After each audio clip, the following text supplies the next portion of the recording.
to Bad Larry. What's up, everyone, and welcome to the Bad Larry Kingdom. I'm your host, Bad Larry, and today's episode officially launches Batman Legends of the Dark Knight series with issue number 1. This issue was dated November of 1989 and is titled Shaman, Part 1 of 5, which is cool. Dennis O'Neil, the writer, is letting us know in advance that by issue number 6, Batman will be moving on to a new storyline. Edward Hannigan is the artist, and his pencil work is classic and appropriate for this time period. This story kicks off with Bruce Wayne many years ago climbing this steep ass mountain with a guide named Mr. Doggett, the area's best trekker. Doggett keeps trying to get Bruce Wayne to turn back, abandon the mission, but Bruce is too committed to tracking down this criminal named Thomas Woodley. Poor Mr. Doggett, he tried real hard to get Bruce to turn back, but in an instant, a rifle shot snaps the frigid air, and the bullet lands square into the dome of poor Mr. Doggett. Instant headshot kill, as Mr. Doggett's lifeless body falls like a rag doll down the mountain. Crazy-ass Thomas Woodley laughs. He knows Bruce Wayne somehow, and he knows Bruce is after his ass. Thomas says the next bullet is his. This crazy killer, Thomas, heard Bruce Wayne was hunting him down, which is why he ran up for the mountains, thinking he had the advantage because Bruce is a city boy. But Thomas falls for the oldest trick in the book, the empty jacket distraction. That moment of hesitation is all Bruce Wayne needed to launch his surprise attack. Climbing knife to the calf muscle, sweep the leg, address the boomstick while simultaneously strike with the right cross. But gnarly Thomas took the climbing blade out of his own leg and slices Bruce across the cheek. Bruce is an able fighter, but not Batman level quite yet. Thomas gets Bruce in the full mount position, about to choke the life out of him. Then Bruce hits him with the old judo toss. Thomas grabs and grabs, but when you are fighting up on top of a mountain, falling off the mountain to your doom is a highly expected option. Bruce has a no-kill policy. Thomas's death was an accident. It is what it is, but no time to mourn. Thomas fell with all of Bruce's warm gear. Bruce has to switch to survival mode now. He's on top of this mountain with no parka, no gear. He's bleeding from his face. His own death is up here, quite likely. Bruce is stuck like Chuck. He can't go down. He has no ropes or gear. He just walks and prays. Bruce hasn't prayed since his parents were killed. He gave up on that spiritual side of himself a long time ago. But each step is torture. The mountain is nearly about to claim Bruce Wayne's life. Bruce's mind and body just give up. He falls, and the mountain and wind seem to just take control of his body. Bruce hallucinates seeing his parents killed. His obsession with his parents' murder is the motivation we all know that eventually creates the Batman character. The image of the snowman prancing away is deep. It signifies the criminal happily escaping justice, going on his merry way, while Bruce is on his knees, seemingly helpless. Bruce opens his eyes and sees some faces he doesn't recognize. Is that guy in a bat mask? Bruce thinks to himself. Is he seeing things? Is he still dreaming? These next few pages are so important because it establishes the foundation of the Batman origin. This shaman starts reciting this ancient tale. It is part of their culture's healing process, telling this story. I typically don't read verbatim the issue. I never have. But because this story is the basis for the Batman character, I feel obligated to read it as is. In the days when the world was young, Raven grew sick. This is represented by the 3 snakes attacking Raven with the ghost sickness. Soon it would die. Bat, the rodent currently without wings, did not want to see his friend Raven die. What can I do to make the ghost sickness flee, he asks. You must cause a great wind to blow it away, said Raven. But I am only a rodent, said Bat. I cannot cause wind to blow. Then I will die, said Raven. No, said Bat, I will do what I must. With a great effort, he stretched out his fingers. The skin between his fingers also stretched. When his fingers and skin were as wide as the whitest leaves, he fanned them over Raven, causing a great wind. Soon the ghost sickness was blown away, and Raven stood. "Thank you, Bat friend," said Raven. "As a reward, I will let you keep the form you have taken. You alone, of all the ground animals, will be able to fly." And thus it was, and thus it is to this day. Wow, what an amazing story, not only for the Batman lore, but also it is a fun mythological story of the creation of the bat. What is significant is that the bat in the story drove away the ghost sickness, correlating to Batman, who tries to drive away the criminal elements.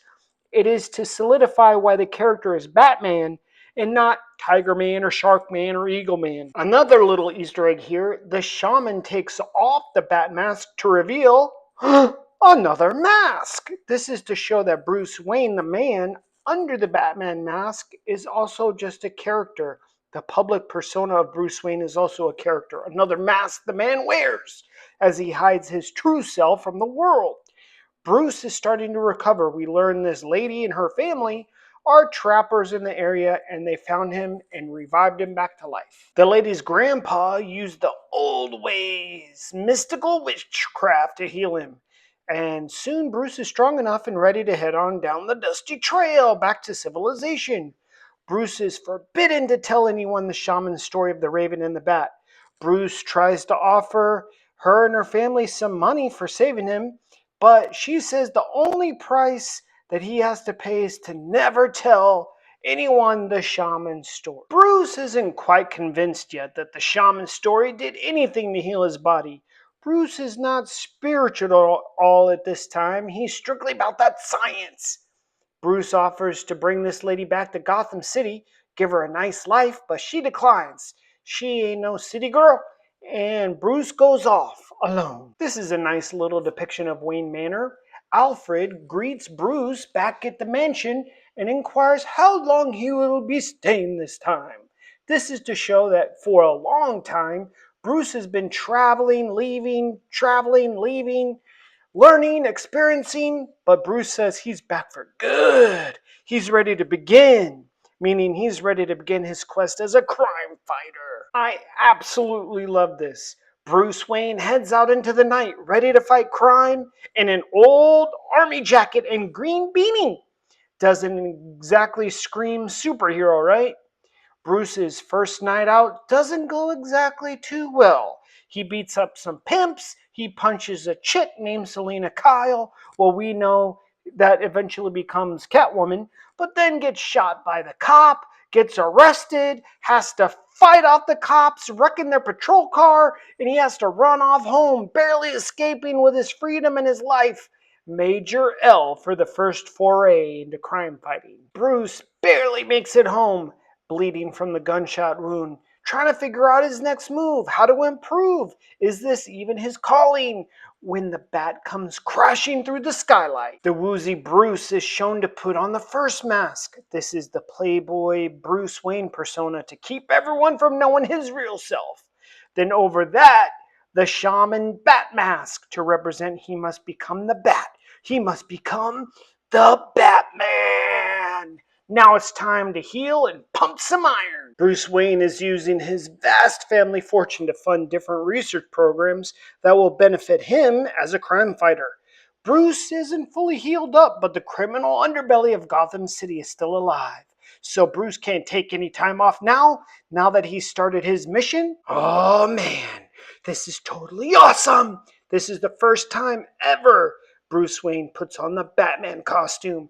I absolutely love the simplicity of it. Some gray tights, dark boots and gloves, a utility belt and cape, but most importantly, that cowl, the Batman cowl. And everything just changes when Bruce becomes the Batman. The one mask covered by another. Just awesome! This costume is so sick, it even impresses Alfred, which is apparently hard to do. I love Bruce's physique here as well. He's not overly jacked, he looks lean, but also looks like a guy in some tights. Batman's first mission in the actual Cape and Cowl is to protect an AIDS clinic that has been robbed 3 times so far this month. It is time these punks of Gotham City learn to fear the name Batman.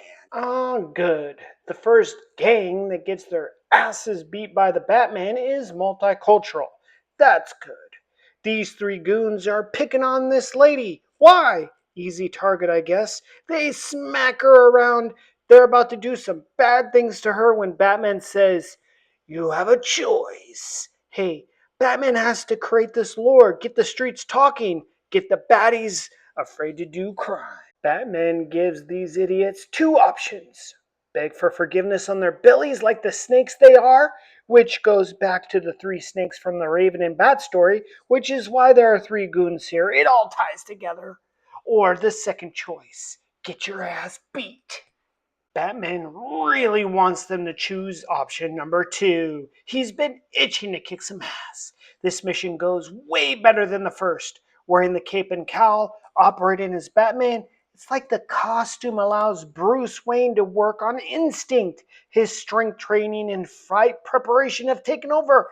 Batman isn't thinking, he's just reacting. He's kicking ass as Batman. One goon takes the girl as hostage, but Batman doesn't give an inch. The goon fires the gun into the Black Knight and hits nothing. Batman was not there. Where'd he go? Up. This goon goes down for the count, and Batman grabs up goon number 2 with the busted arm and tells him to spread the word around the streets. The city and the night belong to Batman now. This page is tough as the goon runs off, sure to tell everyone of his encounter with the Batman. The girl hostage crawls over and grabs up the goon's knife. She's hallucinating, calling Batman Chubala. It's a Spanish word, more like a part of a Spanish song, and has no real direct English translation, but is sung during the Day of the Dead celebrations. The girl turns the knife on herself and offs herself. She's dead. Batman needs to know why she did that. And so do I. Wow, what a great first issue. The first time seeing Bruce Wayne in his first ever Batman costume. This was awesome. Hit the like button, subscribe, stay tuned for part 2 of the Shaman storyline coming out real soon. Peace.